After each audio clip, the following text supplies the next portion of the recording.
마태복음 강해의 두 번째 시간입니다. 오늘은 또 여전히 지난주에 이어서 마태복음 1장 1절 본문을 가지고 다윗의 자손 예수 그리스도라는 제목으로 함께 나누기를 원합니다.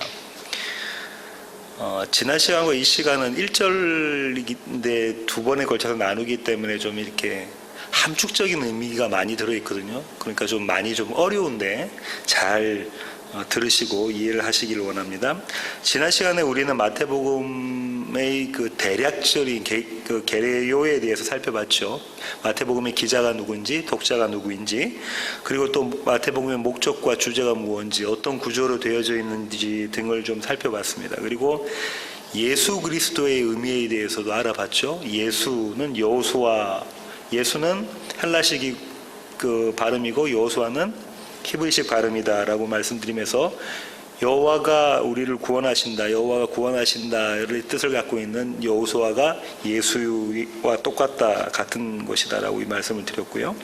그 다음에 그리스도는 헬라어로 그렇고 히브리어로는 메시아인데 이건 기름 부음 받은 자, 그리고 예수님의 삼중직에 대한 이야기를 나눴습니다. 그러고 난 다음에 이제 아브라함의 자손 예수 그리스도에 대해서 살펴보았는데요. 아브라함의 자손이 갖는 의미가 약속을 받은 자고, 그 약속이 어떻게 구체적으로 펼쳐지냐면 할례로 구별받은 민족, 그리고 또 제사장 나라의 사명을 가진 자라, 이렇게 그 약속이 펼쳐진다라는 말씀을 드렸습니다. 그리고 그 아브라함의 자손이 가리키는 것은 1차적으로는 제단 위에 놓여져 있는 이삭이라고 말씀드렸고요. 이것도 모형이라고 말씀을 드렸고요. 실제적으로는 예수 그리스도라는 말씀을 드렸습니다. 그래서 약속의 성취로서 드러나는 예수 그리스도, 그것이 드러난 자리가 십자가상에서 예수님께서 다 이루었다 하시면서 드러났다는 말씀을 드렸고요. 궁극적으로는 다윗의 자손은 그분과 예수 그리스도와 한 몸이 된 교회라는 말씀을 드렸고, 성경의 예로 삭개오, 아브라함 자손이라 칭을 받은 삭개오를 설명드리면서 지난 시간에 말씀을 마쳤던 걸로 기억을 합니다. 오늘은 1장 1절의 마지막 남은 부분인 다윗의 자손으로서의 예수 그리스도와, 그리고 처음 나오는 계보라는 이 단어가 갖는 의미에 대해서 살펴보겠습니다. 한글 성경으로는 오늘 읽으신 개역개정은 아브라함과 다윗의 자손 예수 그리스도의 계보라 이렇게 되어 있고요. 세번역 성경에서는 아브라함의 자손이요 다윗의 자손인 예수 그리스도의 계보는 이러하다 이렇게 되어져 있습니다. 어순이, 우리 한글 성경의 어순이 헬라어 어순과 정확히 반대로 되어져 있다는 말씀을 드렸죠. 영어 성경은 NIV는 이렇게 되어 있습니다. Record of genealogy of Jesus Christ, the son of David, the son of Abraham 이렇게 되어 있어요. NASB는 더 레코드 대신 더 북이라고 되어 있고요. 더 북 오브 지니알러지 이렇게 되어 있습니다. 그래서 이 영어 성경은 정확히 헬라어의 성경과 어순이 똑같은 구조로 되어져 있는데요. 헬라어 원문이 다시 한번 말씀드리면 이렇습니다. 비블로스 게네세우스 예수 그리스도 휘오 데이빗 휘오 아브라함 이렇게 되어 있어요. 그러니까 계보 예수 그리스도의 다윗의 아들인 아브라함의 아들인 이렇게 되어져 있고, 자 보세요. 그럼 예수 그리스도가 먼저 나왔고 다윗 나왔고 아브라함 나왔으니까 아브라함부터 설명하고 다윗 가고 예수 이렇게 설명하는 이 구조로 되어져 있다는 설명을 드렸습니다. 그럼 이제 오늘 이 시간에는 다윗의 자손 예수 그리스도가 갖는 의미를 살펴볼 텐데요. 다윗의 자손이라는 것은 과연 어떤 의미인가를 살펴보겠습니다. 먼저 인물로서의 다윗을 한번 살펴보겠는데요. 다윗 하면 생각나는 주요 사건들이 있습니다. 첫 번째 사건으로는 왕으로 기름 부음을 받는 다윗의 모습이 그려져 있는데요. 사무엘상으로 가겠습니다. 사무엘상 16장 1절부터 3절입니다. 여호와께서 사무엘에게 이르시되 내가 이미 사울을 버려 이스라엘 왕이 되지 못하게 하였거늘 네가 그를 위하여 언제까지 슬퍼하겠느냐. 너는 뿔에 기름을 채워가지고 가라. 내가 너를 베들레헴 사람 이새에게 보내리니 이는 내가 그의 아들 중에서 한 왕을 보았느니라 하시는지라. 사무엘이 이르되 내가 어찌 갈 수 있으리까. 사울이 들으면 나를 죽이리이다 하니 여호와께서 이르시되 너는 암송아지를 끌고 가서 말하기를 내가 여호와께 제사를 드리러 왔다 하고 이새를 제사에 청하라. 내가 네게 행할 일을 가르치리니 내가 네게 알게 하는 자에게 나를 위하여 기름을 부을지니라. 이스라엘의 초대왕 사울이 하나님의 말씀에 순종하지 않고 자기가 왕되어서 자기 하고 싶은 대로 하죠. 그러니까 여호와 하나님께서 사울을 버리십니다. 그리고 두 번째 왕 다윗을 이제 세우시는 장면인데요.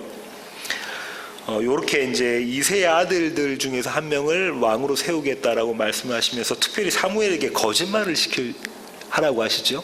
그러니까 우리가 이 성경을 바라볼 때 윤리적인 측면에서 바라봐서 이것은 바른 것, 이것은 잘못된 것 이렇게 보시면 안 되고, 하나님은 어떤 말씀하시냐면 지금 거짓말하라 이런 말씀을 하고 계시는 겁니다.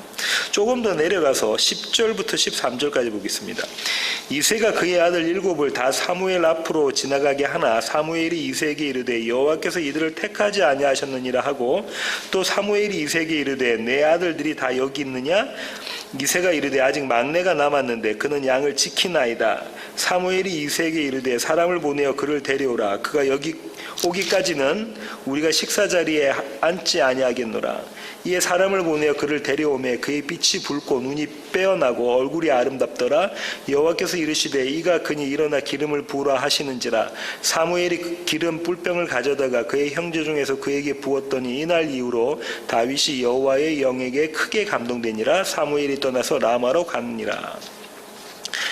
사무엘이 다윗 왕을 고를 때 아버지인 이새는 다윗을 어디다 보냈냐면 양치로 들판에 가 있어라. 왜냐하면 감이 안 되는 거죠. 제목이 아니라는 거죠. 아버지인 이새가 생각해도. 그래서 다른 아들들을 먼저 쭉 사무엘 앞을 지나가게 하는데 사무엘 하나님께서 노 아니다 하십니다. 그러면서 마지막 아들이 양치로 가 있는데 그 목자인 그 다윗을 불러오시죠. 그리고 이제 그에게 기름을 붓습니다. 근데 여기서 주목할 것은 이 13절 한번 보세요. 이날 이후로 기름 부음 받은 이후로 다윗이 여호와의 영에게 크게 감동되니라 라는 말씀이 있습니다. 하나님께서 처음부터 다윗이 예뻐서 다윗을 선택하신 것이 아니고요. 하나님이 일방적으로 다윗을 선택하셨고 그에게 기름 붓자 그에게 성령이 감동되어져 있는 모습이 그림이 그려져 있는 것입니다. 그렇게 이해하시고 넘어가시면 되겠습니다. 그 다음으로 큰 사건은 골리앗을 이긴 다윗이죠. 아직 왕이 되기 전입니다. 조금 한두 장 더 넘기셔서 17장 45절부터 49절까지 한번 보겠습니다. 다윗이 블레셋 사람에게 이르되 너는 칼과 창과 단창으로 내게 나아오거니와 나는 만군의 여호와의 이름 곧 내가 모욕하는 이스라엘 군대의 하나님의 이름으로 내게 나아가노라. 오늘 여호와께서 너를 내 손에 넘기시리니 내가 너를 쳐서 내 목을 베고 블레셋 군대의 시체를 오늘 공중에 새와 땅의 들짐승에게 주어 온 땅으로 이스라엘의 하나님이 계신 줄 알게 하겠고 또 여호와의 구원하심이 칼과 창에 있지 아니함을 이 무리에게 알게 하리라. 전쟁은 여호와께 속한 것인즉 그가 너희를 우리 손에 넘기시리라. 블레셋 사람이 일어나 다윗에게로 마주 가까이 올 때에 다윗이 블레셋 사람을 향하여 빨리 달리며 손을 주머니에 넣어 돌을 가지고 물매로 던져 블레셋 사람의 이마를 치매 돌이 그의 이마에 박히니 땅에 엎드려지니라. 여기서 우리는 이 용감한 다윗 그리고 거인 골리앗과 싸우는 이 다윗을 보고 다윗을 칭찬하고 그에 대해서 리더십이 어떤 것이 있는가를 파악하려고 노력합니다. 인본주의적 입장에서 그렇게 하려고 하죠. 그는 미리 준비되어져 있는 사람이다. 왜냐하면 자기 양들을 사자와 곰으로부터 늑대로부터 이렇게 지키기 위해서 매일매일 물맷돌을 연습해서 준비되어져 있는 리더다. 뭐 이렇게들 이야기하지 않습니까? 근데 그런 거 사실상 그렇게 보면은 인본주의적 입장에서 다윗의 포커스를 맞추게 되고요. 그렇지 않습니다. 이 앞전에 우리가 살펴본 것처럼 하나님께서 사무엘을 통해서 기름 부으시자 그가 성령에 감동되어졌다라는 문구를 일부러 넣었죠. 그리고 지금 이 싸움은 어떤 싸움입니까? 보통 사람이면 치를 수 없는 싸움입니다. 하나님이 아니시고는 할 수 없는 싸움. 그 성령에 감동되어져서 골리앗 앞에 나가 있는 다윗의 모습인 것이죠. 그 그림이 담겨져 있다는 것을 이해하시고 넘어가셔야 될 줄로 압니다. 그 다음 또 하나의 큰 사건은 여호와 앞에서 춤을 추는 다윗의 모습이 나와요. 사무엘 하 6장 12절부터 16절까지 한번 볼게요. 사무엘 하입니다. 6장 12절부터 16절입니다. 어떤 사람이 다윗 왕에게 아뢰어 이르되 여호와께서 하나님의 괴로 말미암아 오벳에돔의 집과 그의 모든 소유에 복을 주셨다 한지라. 다윗이 가서 하나님의 괴를 기쁨으로 메고 오벳에돔의 집에서 다윗성으로 올라갈새 여호와의 괴를 맨 사람들이 6걸음을 가매 다윗이 소와 살찐 송아지로 제사를 드리고 다윗이 여호와 앞에서 힘을 다하여 춤을 추는데 그때에 다윗이 배에 에봇을 입었더라. 다윗과 온 이스라엘 족속이 즐거이 환호하며 나팔을 불고 여호와의 궤를 메어오니라. 여호와의 궤가 다윗성으로 들어올 때에 사울의 딸 미갈이 창으로 내다보다가 다윗 왕이 여호와 앞에서 뛰놀며 춤추는 것을 보고 심중에 그를 업신여기니라. 20절로 갈게요. 다윗이 자기의 가족에게 축복하러 돌아오매 사울의 딸 미갈이 나와서 다윗을 맞으며 이르되 이스라엘 왕이 오늘 어떻게 영화로우신지 방탕한 자가 염치 없이 자기의 몸을 드러내는 것처럼 오늘 그의 신복의 계집종의 눈앞에서 몸을 드러내셨도다 하니 다윗이 미갈에게 이르되 이는 여호와 앞에서 한 것이니라. 그가 내 아버지와 그의 온 집을 버리시고 나를 택하사 나를 여호와의 백성 이스라엘의 주권자로 삼으셨으니 내가 여호와 앞에서 뛰놀리라. 내가 이보다 더 낮아져서 스스로 천하게 보일지라도 네가 말한 바 계집종에게는 내가 높임을 받으리라 한지라. 이 장면이 어떤 장면이죠? 법궤가 이제 예루살렘 성으로 이렇게 들어오는 그 그림이 그려져 있는 거죠. 너무 기쁘고 즐거워하는 모습입니다. 여호와 하나됨, 하나님과 하나됨을 기뻐하는 다윗의 모습이죠. 그래서 이 다윗이 지금 어떻게 하냐면 배옷을 입고 있어요. 배 에봇. 그러니까 한마디로 말하면 제사장들이 입는 속옷 같은 거예요. 그런 것을 입고 보면 살점이 드러나겠죠. 막 춤을 추다 보면. 그렇게 하나님을 기뻐하고 즐거워하는 모습을 보고 사울의 딸이었던 미갈이 비난하는 모습이잖아요. 아주 하찮게 보고 아주 좀 덜 떨어진 다윗의 모습이라고 이야기를 하면서 그렇게 비난하는 모습 앞에서 다윗이 다시 고백하죠. 내가 하나님 앞에서는 이거보다 더한 것도 할 수 있다. 왜냐하면 나는 없는 자이고 나띵인 자고 하나님이 나를 택하셔서 이 자리까지 세우신 것이기 때문이다 라는 고백을 하는 다윗입니다. 지금까지 다윗을 보면 믿음이 승승장구하는 그림이 그려졌죠. 그런데 이 다윗에게서 위기가 오는데요. 그 위기가 밧세바를 범한 모습으로 드러납니다. 그죠? 몇 장 더 넘기셔서 사무엘하 11장 1절부터 5절까지 한번 보겠습니다. 그 해가 돌아와 왕들이 출전할 때가 되매 다윗이 요압과 그에게 있는 그의 부하들과 온 이스라엘 군대를 보내니 그들이 암몬 자손을 멸하고 라빠를 에워쌌고 다윗은 예루살렘에 그대로 있더라. 저녁 때에 다윗이 그의 침상에서 일어나 왕궁 옥상에서 거닐다가 그곳에서 보니 한 여인이 목욕을 하는데 심히 아름다워 보이는지라. 다윗이 사람을 보내 그 여인을 알아보게 하였더니 그가 아뢰되 그는 엘리암의 딸이요 햇사람 우리아의 아내 밧세바가 아니니까 하니 다윗이 전령을 보내어 그 여자를 자기에게로 데려오게 하고 그 여자가 그 부정함을 깨끗하게 하였으므로 더불어 동침함에 그 여자가 자기 집으로 돌아가니라. 그 여인이 임신함에 사람을 보내 다윗에게 말하여 이르되 내가 하였나이다 하니라. 다들 자기의 장수들은 싸움터 전장에 보내고 자기는 옥상에서 왕궁의 옥상에서 이렇게 거닐고 있었죠. 그러다 한 여인이 목욕하는 모습을 봅니다. 근데 그 목욕하는 모습을 본 다윗을 어떻게 지금 사무엘 기자가 표현하고 있죠? 심히 아름다웠더라. 이게 다른 말로 말하면 토부예요. 심히 아름다웠더라. 누가 무엇을 봤을 때 그랬죠? 하와가 선악과를 보고 심히 아름다워. 이 토부는 언제가 제대로 된 토부죠? 하나님의 작정과 하나님의 계획과 하나님의 약속이 성취되어질 때 그때가 토부 아름다웠다, 심히 아름다웠다인 거예요. 그러니까 맨 마지막에 6일째 다 완료하시고 난 다음에 심히 아름다웠다, 토부했다라는 말씀을 하시죠. 그런데 이제 선악과를 먹은 사람은 자신이 판단해서 자신의 입장에서 보고 하나님처럼 돼서 내가 심히 아름다운 것을 보게 되는 거죠. 그렇게 결정을 내리게 되는 모습입니다.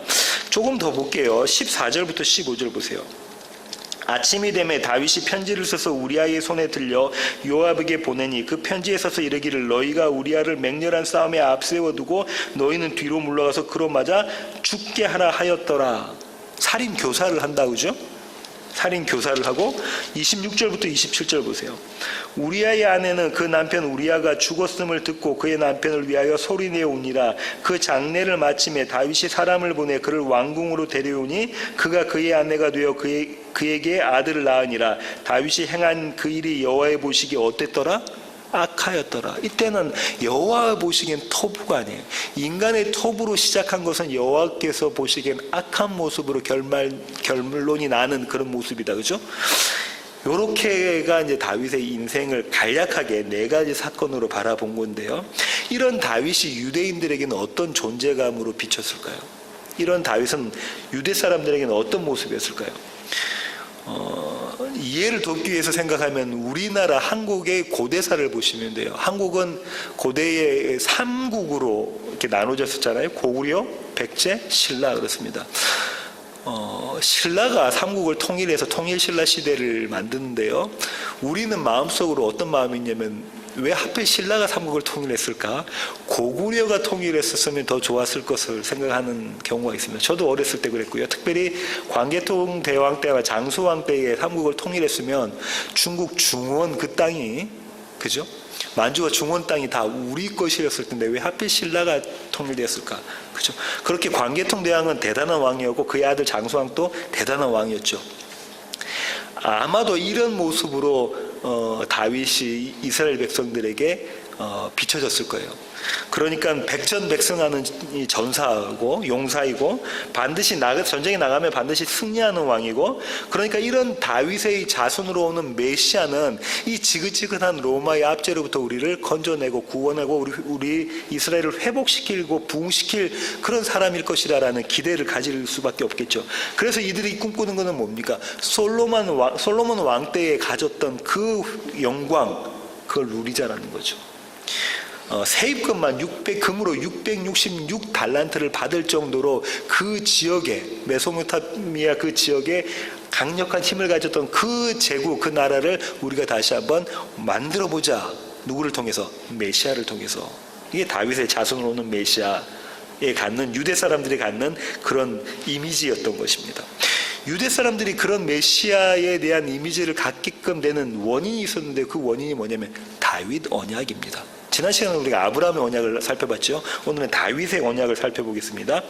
사무엘 하 7장 12절부터 16절로 가겠습니다. 사무엘 하 7장 12절부터 16절입니다. 11절 마지막부터 한번 읽어볼게요. 여호와가 또 내게 이르노니 여호와가 너를 위하여 집을 짓고 내 소환이 차서 내 조상들과 함께 누울 때에 내가 네 몸에서 날 네 씨를 네 뒤에 세워 그의 나라를 견고하게 하리라. 그는 내 이름을 위하여 집을 건축할 것이요 나는 그의 나라 왕위를 영원히 견고하게 하리라. 나는 그에게 아버지가 되고 그는 내게 아들이 되리니 그가 만일 죄를 범하면 내가 사람의 매와 인생의 채찍으로 징계하려니와 내가 내 앞에서 물러나게 한 사울에게서 내 은총을 빼앗은 것처럼 그에게서 빼앗지는 아니하리라. 내 집과 내 나라가 내 앞에서 영원히 보존되고 네 왕위가 영원히 견고하리라 하셨다 하라. 이것이 다윗 언약이에요.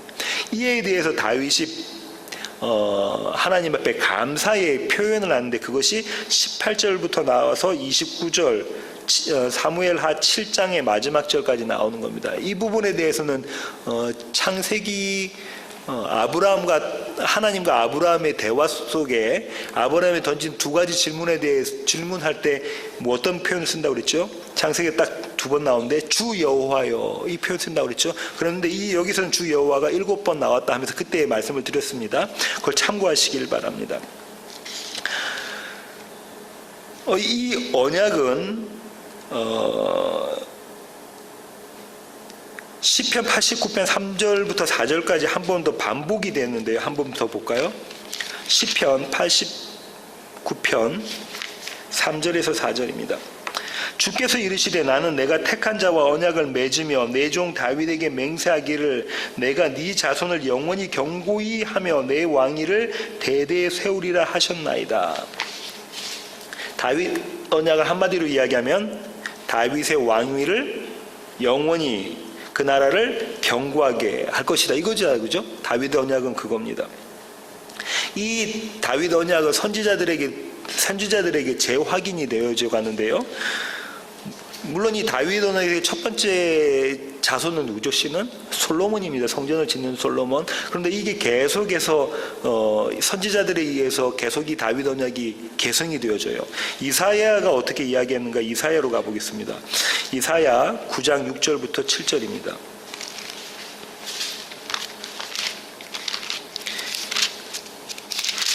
이사야 9장 6절부터 7.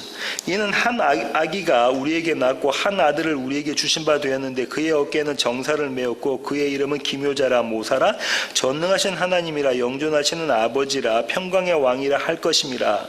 그 정사와 평강의 더함이 무궁하며 또 다윗의 왕자와 그의 나라에 군림하여 그 나라를 굳게 세우고 지금 이후로 영원히 정의와 공의로 그것을 보존하실 것이라. 만군의 여호와의 열심히 이를 이루시리라.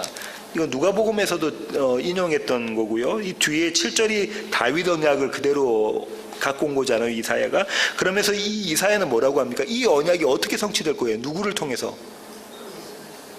예수 그리스도를 통해서 설치되는데 누가 이걸 성취하실 거냐면 여호와의 열심, 여호와의 신실하심, 여호와의 성실입니다. 여호와의 믿음이 그렇게 하신다는 말씀을 하고 있죠.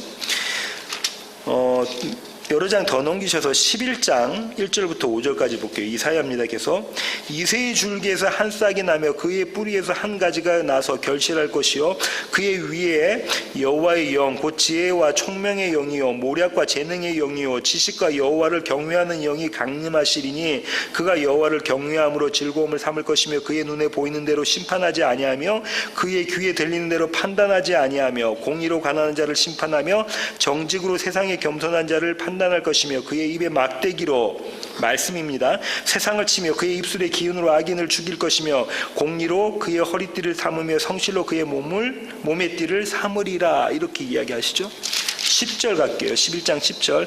그날에 이새의 뿌리에서 한 싹이 나서 만민의 기치로 설 것이요 열방이 그에게로 돌아오리니 그가 거한 곳이 영화로우리라. 이사야는 이렇게 다윗 언약을 좀 더 확대해서 이렇게 보여주고 있습니다. 이사야뿐만 아니고요. 예레미야도 이 다윗 언약을 전개해 나가는데요. 예레미야 23장으로 가겠습니다. 이사야 다음에 있는 예레미야입니다. 23장 5절부터 6절입니다. 여호와의 말씀이니라. 보라 때가 이르니 내가 다윗에게 한 의로운 가지를 일으킬 것이라. 그가 왕이 되어 지혜롭게 다스리며 세상에서 정의와 공의를 행할 것이며 그의 날에 유다는 구원을 받겠고 이스라엘은 평안히 살 것이며 그의 이름은 여호와 우리의 공의라 일컬음을 받으리라. 이렇게 예레미야 이야기하죠. 조금 더 넘기셔서 예레미야 33장 15절부터 볼게요. 15절부터 18절까지 한번 볼게요. 그날 그때 내가 다윗에게서 한 공의로운 가지가 나게 하리니 그가 이 땅에 정의와 공의를 실행할 것이라. 그날에 유다가 구원을 받겠고 예루살렘이 안전히 살 것이며 이 성은 여호와는 우리의 의라는 이름을 얻으리라. 여호와께서 이와 같이 말씀하시니라. 이스라엘 집의 왕위에 앉을 사람이 다윗에게 영원히 끊어지지 아니할 것이며 내 앞에서 번제를 드리며 소제를 사르며 다른 제사를 항상 드릴 레위 사람 제사장들도 끊어지지 아니하리라 하시니라. 계속해서 지금 선지자들은 이 다윗 언약을 확인하고 있습니다. 그러니까 솔로몬으로 성취된 것이 아니라 그 다음에 메시아가 온다는 것을 선지자들이 이야기하고 있는 것이죠. 물론 저와 여러분은 이 메시아가 예수님을 상징하고 가리키는 것이라는 것을 잘 알고 있습니다. 그런데 정작 유대 사람들은, 이스라엘 민족들은 어떻게 생각했냐면 민족적 그 메시아라고 생각했던 거죠. 민족적인 그리스도라고 생각했던 것입니다. 이것은 어떤 모습과 똑같냐면 여호와를 황금 송아지로 바꾼 출애굽기 시대에 있었던 황금 송아지 사건하고 같은 거예요. 자신들이 바라는 민족의 솔로몬의 영광, 제국의 영광을 위한 그 여호와, 그 메시아로 바라본 것이죠. 우리는 이런 이스라엘의 모습을 보고 이런 유대 사람들의 모습을 보고 혀를 찹니다. 예수님을 상징한 건데 그것도 못 알아듣고, 그리고 어떻게 여호와 하나님을 또 예수님을 황금 송아지로 바꿀 수 있을까, 황금소로 바꿔서 우상으로 섬길 수 있을까, 이렇게 혀를 차고 그런 사람들을 비난하고 또 정죄하기까지도 합니다. 하지만 저와 여러분의 모습 가운데 이런 모습들이 있습니다. 우리의 기도의 내용이 뭡니까? 이 황금 송아지를 구하는 모습이죠. 그렇죠? 우리가 원하는 것을 채워주십시오라는 기도로 우리가 기도를 하지 않습니까? 그리고 그것을 반드시 응답해 주시는 하나님. 그래서 어떤 기도의 스타일까지 나오냐면, 보좌를 흔드는 기도에서 열심으로 힘을 다해서 목소리를 높이고 힘껏 힘을 다해 부르짖으라. 네 입술이 작은 자들 입술을 크게 열어라 라고 이야기까지 하지 않습니까? 그런 기도, 이거 다 뭐 이야기냐면 여호와를 황금 송아지로 바꾸는 모습이라는 것이죠. 우리 목사님들이, 우리 교회는 뭐 별로 그런 일이 없지만 신방을 가거나 아니면 개업 예배 때 가면은 이렇게 설교를 하거나 이렇게 기도해 주기를 원하지 않습니까, 성도들이? 이 식당의 잘됨보다는 이곳에서 예수님을 만나게 해주세요라고 만약에 축복 기도를 한다고 하면은 대부분의 우리 목사님은 왜 저렇게 기도하실까라고 하시지 않겠습니까? 지난번 저희는 김형수 목사님도 그렇게 설교하시고 저도 그렇게 기도했지만 목회자로서 목사로서 그렇게 기도하기가 쉽지가 않은 것이죠. 이 모습들이 우리 가운데 그대로 담겨져 있습니다. 이 모습은 우리가 십계명을 살펴볼 필요를 느끼게 하는데요. 출애굽기 2장 1절부터 11절로 가겠습니다. 하나님이 이 모든 말씀으로 말씀하여 이르시되, 나는 너를 애굽 땅 종되었던 집에서 인도하여 낸 내 하나님 여호와니라. 너는 나 외에는 다른 신들을 내게 두지 말라. 1계명이다, 그죠? 너를 위하여 새긴 우상을 만들지 말고 2계명이다, 그죠? 왜 그러냐면 질투하시는 하나님입니다. 너를 위하여서 다른 우상 만들지 말고 나 외에 다른 신을 두지 말라. 7절 가볼까요? 너는 내 하나님 여호와 이름을 망령되게 부르지 말라. 3계명이다, 그죠? 같은 얘기하고 있습니다. 8절 안식일을 기억하여 거룩하게 지켜라. 내가 이 안식을 복되겠다. 1, 2, 3, 4계명 다 똑같은 이야기인데요. 무슨 이야기냐면 여호와를 황금 송아지로 바꾸지 말라라는 얘기입니다. 이렇게 모세가 이 10계명을 가지고 왔을 때 32장에서 어떻게 나죠?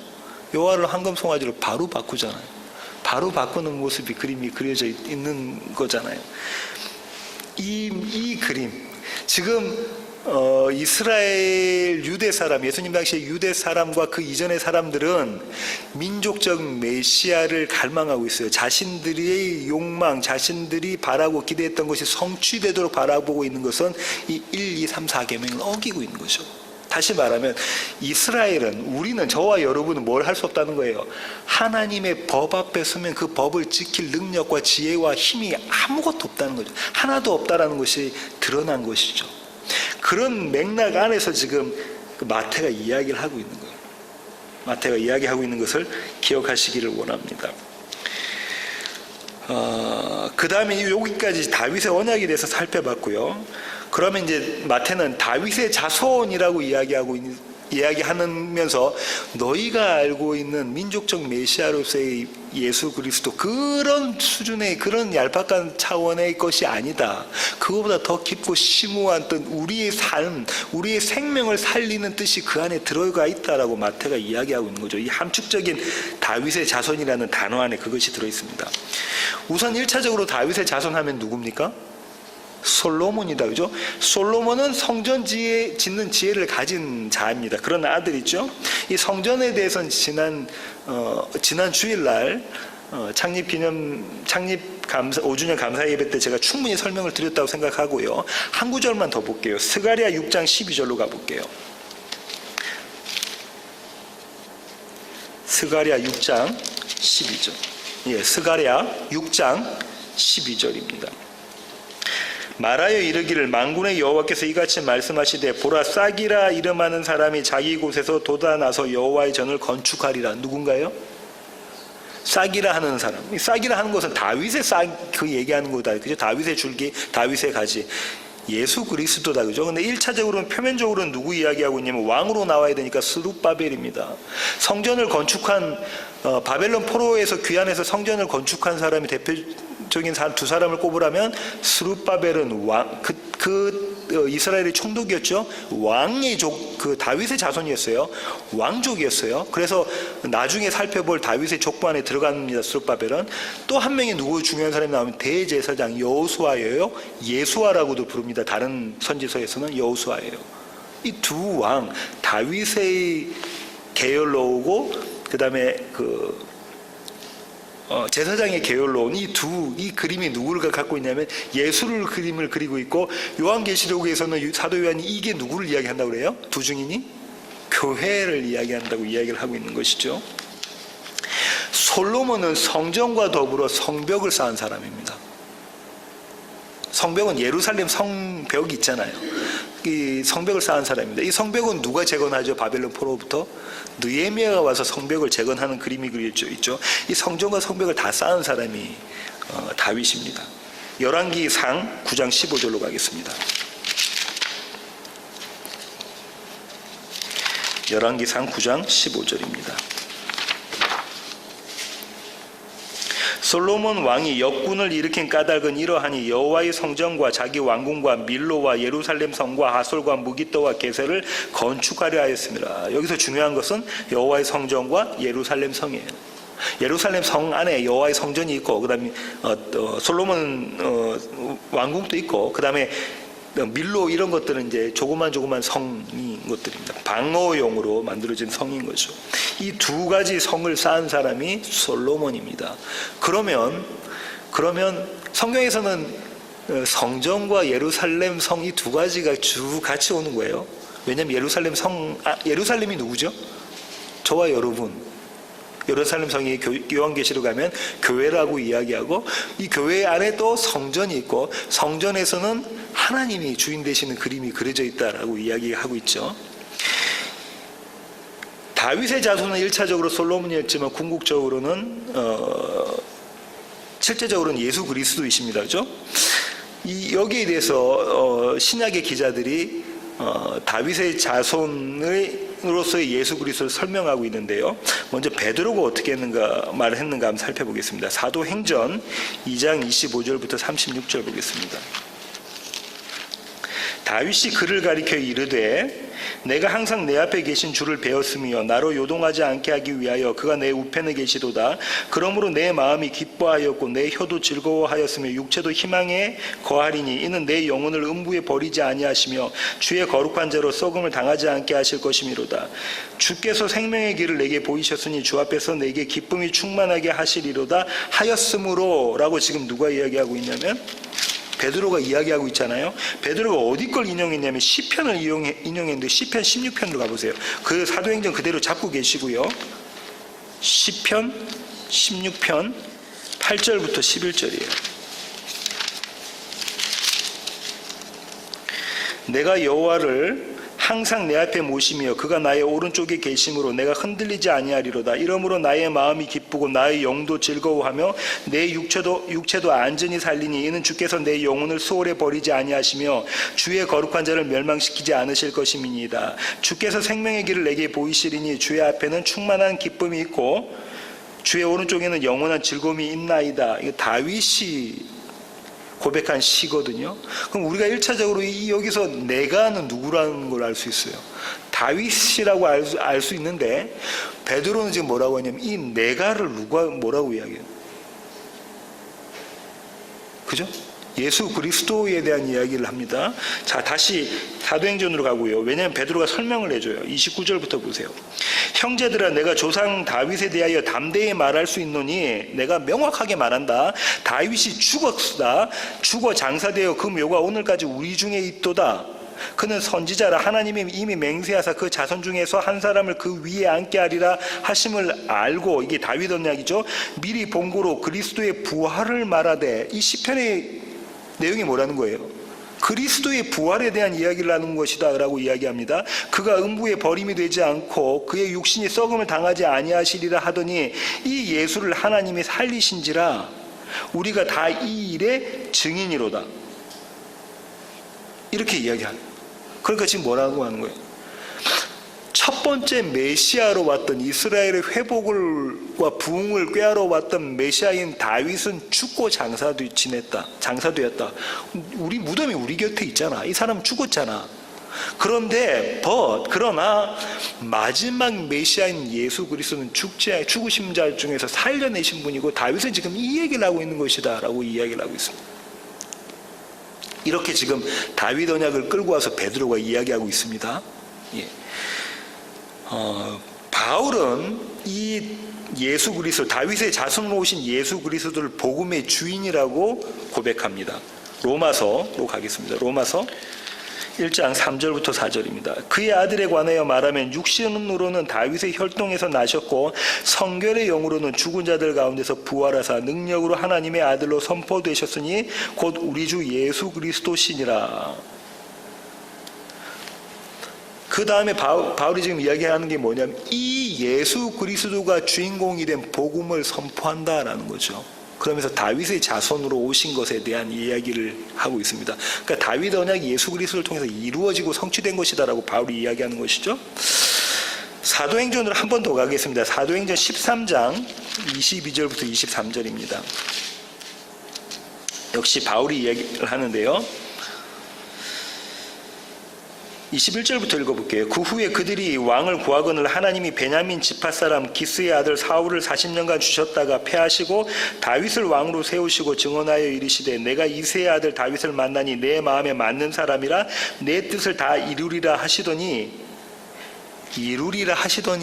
의미가 있는 거예요. 그죠? 하나님의 뜻이 성취되는 그림이 그려져 있다. 그죠? 23절 하나님이 약속하신 대로 이 사람의 후손에게서 이스라엘을 위하여 구주를 세우셨으니 곧 예수라. 다윗은 모형이고 예표고 그림자다. 하나님의 약속을 이루실 분은 예수다라고 바울이 한 번 더 이야기를 하고 있습니다. 계시록은 이 약속을 성취한 모습으로 드러나죠. 왜냐하면 계시록은 묵시를 본 거기 때문에 그렇습니다. 계시록 5장으로 가겠습니다. 계시록 5장 5절입니다. 장로 중에 한 사람이 내게 말하되 울지 마라. 유대 지파의 사자 다윗의 뿌리가 이겼으니 그 두루마리와 그 7인을 떼시리라 하더라. 이건 어떤 장면입니까? 인심판을 앞두고 인을 뗄 사람이 없는 거죠. 7인으로 봉해져 있어요. 두루마리가요. 그죠? 그래서 이 하늘을 보고 땅을 봐도 이 인을 뗄 사람이 없다 해서 사도 요한이 울고 있는 장면이죠. 완성이 돼야 되는데 하나님의 작정과 하나님의 약속과 하나님의 계획이 완성이 되는데 그게 안 되니까 이제 심판이 이루어졌는데 그게 안 되니까 울고 있을 때에 장로 중에 한 사람이 24장로 중에 한 사람이 이야기하죠. 뭐라고 이야기합니까? 유대지파의 사자 다윗의 뿌리가 이겼다. 그게 그분이 인을 떼실 것이다. 그리고 이미 언제 이걸 떼셨죠? 사망에서 이기시고 난 다음에 이 인을 떼셨죠. 떼신 그림입니다. 계시록의 마지막 장인 22장으로 가볼게요. 22장 16절입니다. 나 예수는 교회들을 위하여 내 사자를 보내어 이것들을 너희에게 증언하게 하였노라. 나는 다윗의 뿌리요 자손이니 곧 광명한 새벽별이라 하시더라. 지금 뭐라고 말씀하시냐면 예수 그리스도가 본인을 뭐라고 말씀하세요? 다윗의 자손이다. 다윗의 뿌리고 다윗의 자손이다. 이거 이루었다. 내가 지금 다 이루은 거잖아요. 계시록 22장에서는. 그죠? 알파와 오메가, 시작과 나중 되시는 하나님, 다 이루신 하나님의 그림이 그려져 있습니다. 다윗의 자손으로 오신 예수는 이 그림을 담고 있는 것입니다. 정리해 볼까요? 다윗의 자손 하면 정리해 보면 다윗 약속을 받은 자죠. 그 약속이 뭐였습니까? 다윗의 왕위와 왕권이 영원할 것이다, 견고할 것이다, 흔들리지 않을 것이다 라는 것이고, 그리고 그 모습이 어떤 모습으로 드러나냐면 그 아들인 솔로몬이 성전을 짓고 성벽을 쌓은 모습으로 드러납니다. 그리고 흔들리지 않는 견고한 성전, 반드시 무너졌다 다시 쌓아야 될 그 성전, 그 성전 예수님이 죽으시고 살리심으로써 무너뜨리고 쌓으셨죠. 저와 여러분이 예수 그리스도 한 몸이 돼서 우리의 무너짐, 우리의 옛사람은 반드시 죽고 우리의 새 사람이 예수 그리스도와 함께 일어나는 것, 침례, 그죠? 쪼개짐, 제사, 할례 그게 다 담고 있다고 말씀을 드렸습니다. 그렇게 되는 것이 다윗의 자손 예수 그리스도와 그분과 연합한 교회에 들어지게 되는 의미입니다. 마지막으로 마태복음 1장 1절에 처음 나오는 단어인 계보에 대해서 조금 설명하고 마칠게요. 히브리어로는 어떻게 돼 있다? 헬라어로는 어떻게 돼 있다고 그랬죠? 계보다 예수 그리스도의 다윗의 자손, 아브라함의 자손 이렇게 되었다고 말씀드렸다 그죠?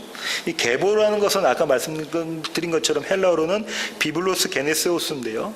비블로스는 책이고요. 게네세오스는 게네시스가 뭐냐면 벌스, 탄생, 출생, 기원, 오리진 이런 겁니다. 이런 뜻을 가지고 있어요. 학자들은 이 계보가 무엇을 수식하느냐에 대해서 한 세 가지 의견이 있는데 첫 번째 의견은 이 계보는 마태복음 전체를 이야기한다. 두 번째 의견은 이런 겁니다. 1장과 2장, 1장과 2장은 뭡니까? 2장이 예수 그리스도가 탄생하는 그림이 그려져 있잖아요. 1장과 2장은까지로 이 계보가 수식한다. 뒤에 칼슨 같은 학자는 그렇게 이야기하고요. 좀 더 좁게 보면 2절부터 16절까지, 16절, 17절까지가 이 계보가 받는 것이다. 1차적으로는 16절까지가, 2절부터 16절까지가 계보를 받고요. 좀 더 확대하면 아까 말씀드린 것처럼 1장, 2장도 되고 또 마태복음의 전, 왜냐하면 이 계보가 뭘 의미할 거냐면 약속의 성취를 담고 있는 것이기 때문에 그렇습니다. 이 계보라는 이 비블로스 게네세우스가 셉투이전 70인역 구약을 헬라어로 바꾼 그 번역본엔 딱 두 번 쓰였는데 창세기 2장 4절과 5장 1절입니다. 창세기 2장 4절로 가고 있습니다.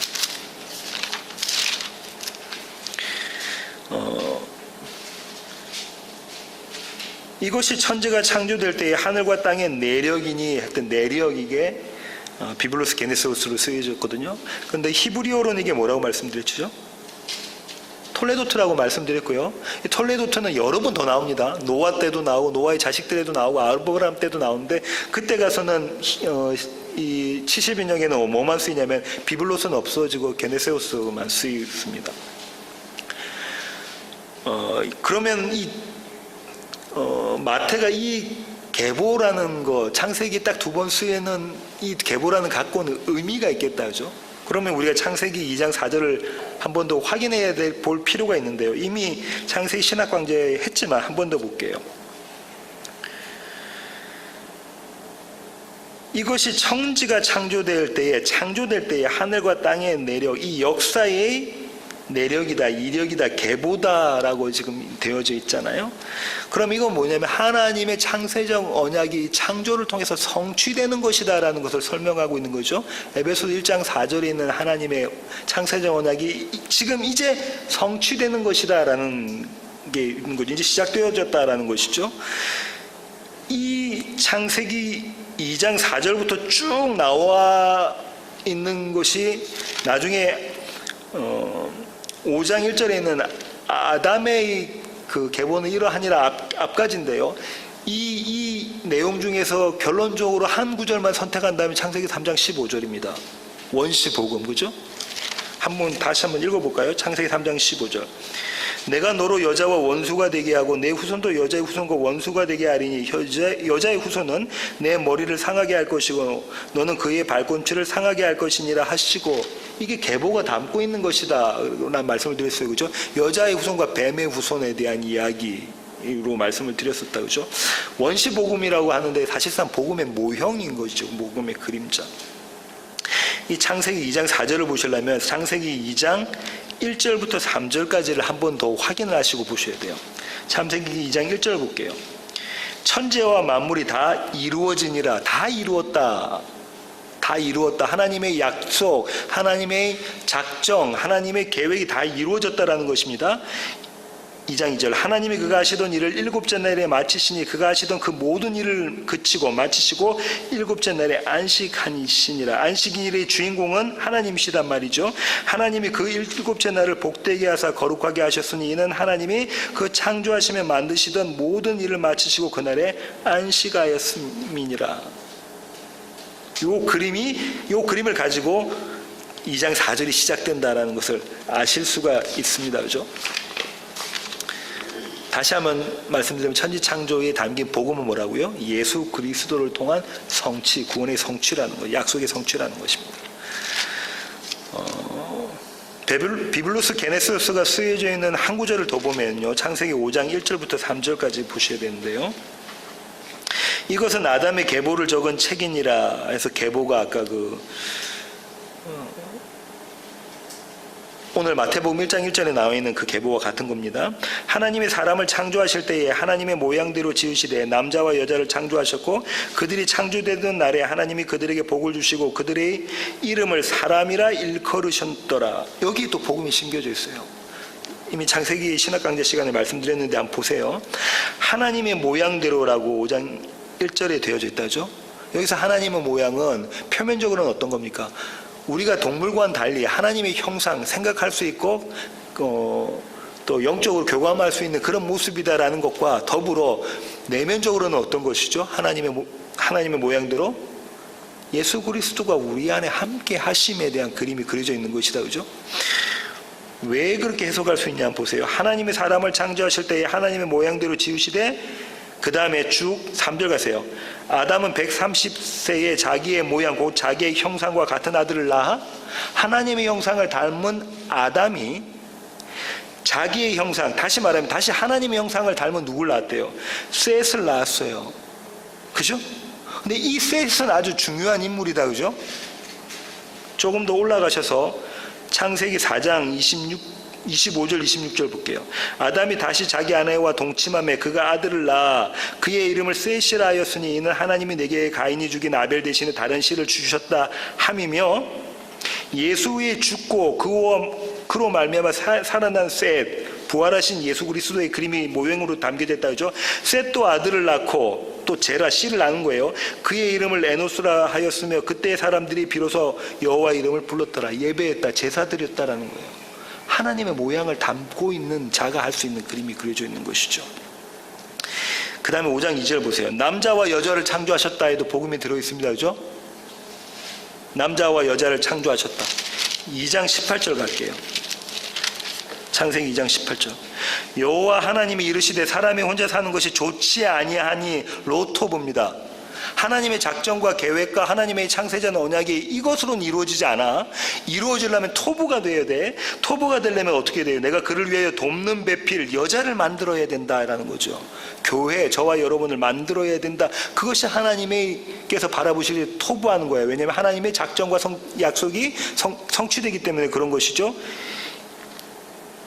21절 같은 장 2장 21절부터 24절까지 볼게요. 여호와 하나님이 아담을 깊이 잠들게 하시니 그를 죽이시니 잠들매 그가 그 갈빗대 하나를 취하고 옆구리 창이 찔려진 모습이 나온다. 그죠? 살로 대신 채우시고 여호와 하나님이 아담에게 취하신 그 갈빗대로 여자를 만드시고 그를 아담에게로 이끌어 오시니 아담이 이르되 이는 내 뼈 중에 뼈요 살 중에 살이라. 무슨 말입니까? 내 뼈고 내 살이다, 한 몸이다라는 이야기 하시는 것이죠. 이것을 남자에게서 취하였은즉 여자라 부르리라 하니라. 이러므로 남자가 부모를 떠나 그의 아내와 합하여 둘이 한 몸을 이룰지로다. 한 몸을 이루는 거. 예수 그리스도가 하나님을 떠나서 이 땅에 오셔서 교회와 한 몸을 이루시는, 아버지를 떠나서 교회와 한 몸을 이루시는 그 복음이 담겨져 있는 그림이다. 그죠? 다시 창세기 5장 2절로 오셔서요. 그들에게 남자와 여자 사람에게 복을 주시고, 이 복은 이미 우리가 여러 번 이야기했던 창세기 1장 27절부터 28절에 나와 있는 거다. 그죠? 생육번성, 땅의 충만, 땅을 정복해라, 그거죠. 거기도 복음이 담겨져 있다 말씀드렸어요. 그 다음 마지막으로 2절에 보세요. 그들의 이름을 사람이라 일컬었다. 이 사람은요, 아담이에요. 아담, 히브리어로 아담으로 일컬었다. 창세기 2장 7절로 갈게요. 창세기 2장 7절. 여호와 하나님이 땅의 흙으로 사람을 지으시고, 땅의 흙, 이때 아담아예요. 아담아로부터 나온 아담이다. 그죠? 생기를 넣으시니 생명이 된 모습이다. 이 그림이 그대로 그려져 있는 것이 어느냐면 에스겔의 마른뼈 환상이죠. 그 마른뼈 환상입니다. 그 그림이 담겨져 있는 것이죠. 3장 14절 볼게요. 창세기 3장 14절. 여호와 하나님이 뱀에게 이르시되 내가 이렇게 하였으니 내가 모든 가축과 들의 모든 짐승보다 더욱 저주를 받아 배로 다니고 살아있는 동안 흙을 먹을지니라 라고 한다. 그죠? 여기서 이야기하고 있는 흙은 아파르라에 가서 그건 뭐냐면 먼지예요. 이 흙하고 먼지를 같이 혼용해서 쓰고 있습니다. 뱀이 뭐를 먹는데요? 먼지, 흙 먹을 거다라는 거죠. 우리는 이 세상에 살 동안 세상이 우리를 죽이는 모습의 그림이 그려져 있는 것이다. 그죠? 계시록에서 그렇게 이야기하고 있잖아요. 반드시 우리는 죽는 모습으로 그림이 그려져 있다. 그죠? 3장 19절 볼게요. 내가 흙으로 돌아갈 때에 얼굴에 땀을 흘려야 먹을 것을 먹으리니 내가 그것에서 취함을 입었음이라. 너는 흙이니 흙으로 돌아갈 것이다. 이게 여기에 계속해서 아파르하고 이게 먼지하고 그 아다마 흙하고 계속 혼용해서 쓰고 있습니다. 무슨 그림이냐면 우리는 흙으로 먼지 나띵으로부터 취해져 있는데 아까 창세기 3장 15절에 나 있는 원시복음에 있는 뱀이 어떻게 한다는 거예요? 우리를 먹는 모습, 우리를 죽이는 모습, 세상에서 우리는 죽는 모습으로 그림이 그려져 있는데 다시 예수 그리스도와 함께 살아나는 모습이 그려져 있는 거죠. 그럼 마태복음 1장 1절에 예수 그리스도의 계보다 할 때는 무엇이 담겨져 있는 거예요? 이 창세기에서 이야기하고 있는 계보의 그림이 함축적으로 담겨져 있는 것입니다. 아브라함과 다윗의 자손 예수 그리스도의 계보다라고 하면 하나님의 창세전 언약이, 이 언약은 무엇으로 지금 모형되어 있죠? 두 사람, 아브라함과 다윗, 아브라함 언약과 다윗 언약으로 모형된 하나님의 창세전 언약이 예수 그리스도로 말미암아 성취되는 것이다. 이제 이 시작을 여는 거야 라는 것이 그림이 계보에 담겨져 있다는 거예요. 이것은 역사적으로도 세계사적인 역사적으로도 이 땅에서 일어난 것이고 저와 여러분의 인생 가운데서도 일어나는 것입니다. 인생 가운데서 일어나는 것이요. 결론을 맺겠습니다. 다윗의 자손 예수 그리스도, 이것은 마태복음에서 어떤 의미를 갖고 있냐면 마태복음에서 딱 10번 사용되어졌는데 오늘 여기서 마태복음 1장 1절에서 사용됐고요. 1장 20절에도 사용되어졌습니다. 다윗의 자손 요셉아, 이때만 딱 요셉으로 이야기되어져 있고 나머지는 전부 다 예수 그리스도를 이야기하고 있는데요. 마태복음 9장 27절 가겠습니다. 쭉 넘겨가겠습니다. 9장 27절 보세요.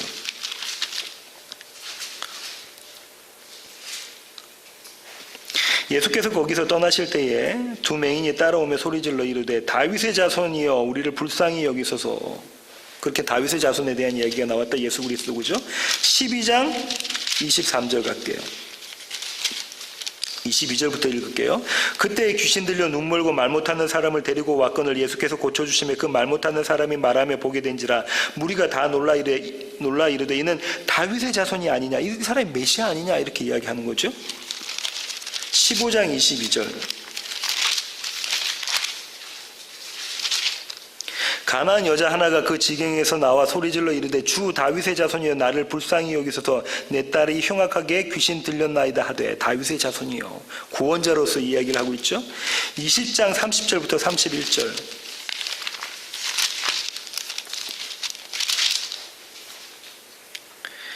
29절부터 읽을게요. 그들이 여리고에서 떠나갈 때 큰 무리가 예수를 따르더라. 맹인 두 사람이 길가에 앉았다가 예수께서 지나가신다 함을 듣고 소리질러 이르되 주여 우리를 불쌍히 여기소서. 다윗의 자손이여 하니 무리가 꾸짖어 잠잠하라 하되 더욱 소리질러 이르되 주여 우리를 불쌍히 여기소서. 다윗의 자손이여 하는지라. 다윗의 자손 이야기를 하고 있다. 그렇죠? 21장 9절 보겠습니다. 앞에서 가고 뒤에서 따르는 무리가 소리 높여 이르되 호산나 다윗의 자손이여 찬송하리로다. 주의 이름으로 오시는 이여 가장 높은 곳에서 호산나 하더라. 예루살렘 입성하실 때 이스라엘 백성들이 이야기하는 거죠. 15절. 대제사장들과 서기관들이 예수께서 하시는 이상한 일과 또 성전에서 소리질러 호산나 다윗의 자손이여 하는 어린이들을 보고 노하여 왜 이 사람 보고 메시아라고 부르느냐라고 지금 대제사장들이 다윗의 자손을 가지고 걸고 넘어지는 모습입니다. 그렇죠? 22장 42절 마지막으로 10번째 등장하는데 22장 42절. 너희는 그리스도에 대하여 어떻게 생각하느냐? 누구의 자손이냐? 대답하되 다윗의 자손이니이다.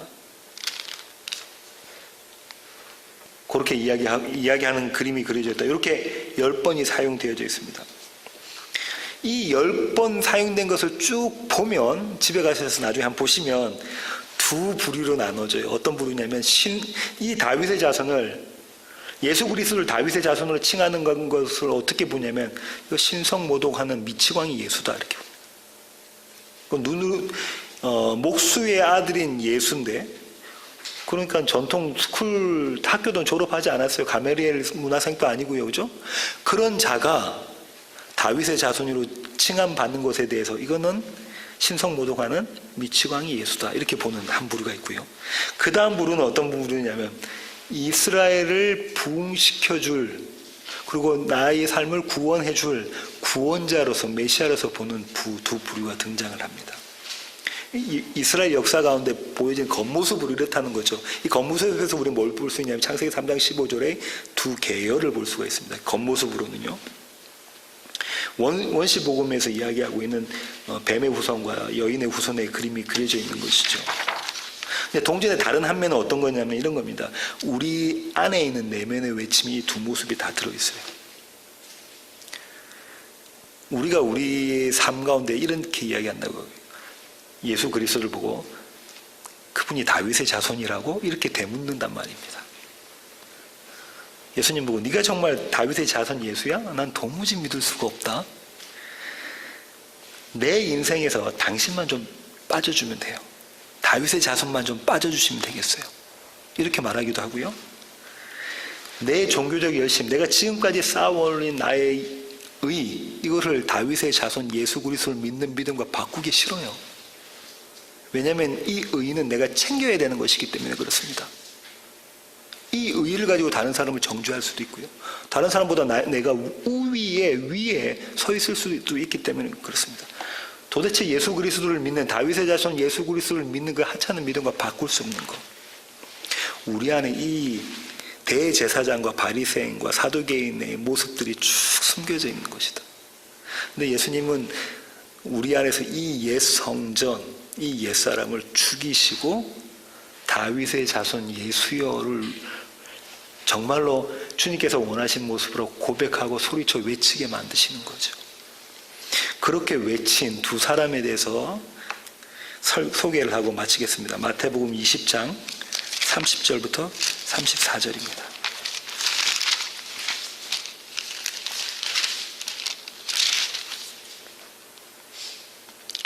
아까 읽은 그 29절부터 읽겠습니다. 그들이 여리고에서 떠나갈 때에 큰 무리가 예수를 따르더라. 맹인 두 사람, 왜 하필 두 사람일까요? 두 증인입니다. 그죠? 맹인 두 사람이 길가에 앉았다가 예수께서 지나가신다 함을 듣고 소리질러 이르되 주여 우리를 불쌍히 여기소서 다윗의 자손이여 하니, 무리가 꾸짖어 잠잠하되 더욱 소리질러 이르되 주여 우리를 불쌍히 여기소서 다윗의 자손이여 하는지라. 예수께서 머물러 서서 그들을 불러 이르시되 너희에게 무엇을 하여 주기를 원하느냐? 이르되 주여 우리의 눈 뜨기를 원하나이다. 예수께서 불쌍히 여기사 민망히 여기사 그들의 눈을 만지시니 곧 보게 되어 그들이 예수를 따르니라. 이 맹인 두 사람은요, 무엇을 설명해 주냐면 하나님께서 우리를 어떤 자리로 밀어넣으시냐면 우리가 보지 못하는 자입니다를 깨닫는 자리로 밀어넣으세요. 우리가 지금 눈 뜨고 본다고 하고 있지만 우리가 보는 것은 이 세상뿐이고, 정말 하나님께서 원하시는 그 묵시의 세계, 정말 믿음이 없으면 보지 못하는 그 보지 못하는 믿음 없는 자입니다. 우리는 볼 수 없는 자입니다. 눈먼 장님과 같습니다. 눈먼 자입니다를 하는 자리, 고백하는 자리까지 밀어넣으세요. 무엇을 통해서? 우리의 삶을 통해서. 우리 형편과 관계나 여러 가지를 가지고 움직이셔서 우리를 그 자리까지 밀어넣으시죠. 그때 주님께서 그들에게, 그들은 그 두 증인된 그 맹인들은 이야기합니다. 다윗의 자손 예수여 우리를 불쌍히 여기소서. 내가 눈먼 자입니다 라를 고백하게 만드시는 거죠. 다윗의 자손 예수여. 그때 주님께서 저와 여러분에게 물으시는 게 그 물음 이거죠. 내가 너희에게 뭘 해주길 원하니? 그럼 우리는 뭘 바랄까요? 원래 우리는 뭘 바라냐면 이 목회의 형편이 좀 더 나아지고요, 일 안 하고 목회만 전념하고요, 내 사업이 좀 잘 되고 내 자녀들이 잘 되고요, 이런 것들을 요구해야 되는데, 그잖아요. 이게 옛사람의 모습이잖아요. 근데 이 두 맹인은 뭘 요구하냐면 제가 눈뜨기를 원합니다. 제가 보기를 원합니다. 제가 예수를 보기를 원하고요. 예수님과 함께 하기를 원합니다를 고백합니다. 눈먼 자인 것을 알지 못한 자는 할 수 없는 고백인 거죠. 눈 떠 있다고 생각하는 사람은 이 요청을 못하는 거예요. 눈이 떠 있으니까 다른 걸 원하고 있죠. 눈이 감겨져 있는 자만 내가 보기를 원하나이다를 할 수 있는 것이죠. 그때 주님께서 어떻게 하시냐면 그들을 불쌍히 여겨서 민망히 여겨서 그때 하나님의 자비, 은혜, 사랑이 펼쳐집니다. 펼쳐지면서 그들의 눈을 만지시죠. 그냥 말씀으로 하실 수 있는데 왜 눈을 만지시는 모습입니까? 그들과 연합된 모습. 만지면 죄인이 되는 거예요. 그러잖아요. 누구의 죄 때문입니까? 물어보잖아요. 눈먼 자, 이 자가 누구의 죄 때문입니까? 만지면 죄인이 되는데 그분을 만지셔요. 예수님 뭐가 되시는 거예요? 내가 죄인이 되는 모습으로 만지시고 그들의 눈을 띄우십니다. 그리스도와 연합해서 그들의 눈을 띄우시고 이제 보게 만드셔요. 그들은 뭐라고 그러죠? 보게 되어. 보게 된 사람은 뭐 하게 됐어요? 예수를 따르게 되어졌습니다. 예수를 따르니라. 마태복음 1장 1절에 나와 있는 다윗의 자손 예수요. 다윗의 자손 예수 그리스도, 이것은 이 그림을 담고 있고요. 앞으로 마태복음의 계보에, 그리고 마태복음 전 28장까지 뭘 이야기하는 거예요? 이 다윗의 자손으로서 예수 그리스도를 품고 다윗의 자손이 되는 교회를 설명하고 있는 것입니다. 바라기는 저와 여러분이 이 눈뜬 소경들처럼, 맹인들처럼 예수 그리스도 주님께, 주님 제가 눈을 뜨기를 원하고 그래서 주님을 보기를 원하고 주님을 따르기를 원합니다 라고 고백하는 그런 귀한 주님의 제자들이 되기를 원합니다. 기도하시겠습니다. 하나님 감사합니다. 하나님, 우리는 여전히 눈뜬 자인 줄 알고 우리가 원하는 그것들을 구하면서 구하는 삶을 살았습니다.